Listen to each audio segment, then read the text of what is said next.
Thank you for joining us. In this video, we take you behind the scenes and show you how we help our developers stage properties that have been sitting for a little while before they go back onto the market.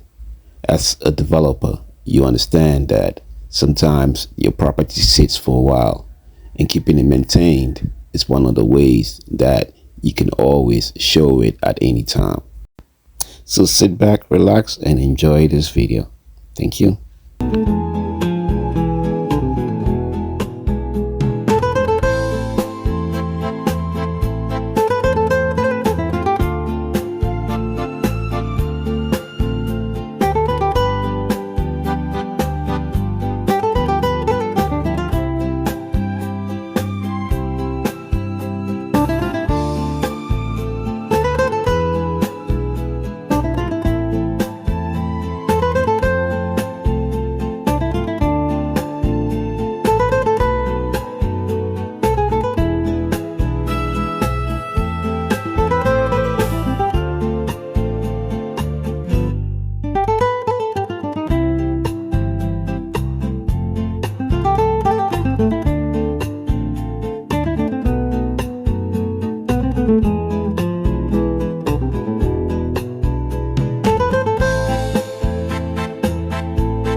When it comes to staging, the bathroom is one of the areas that needs to be perfect.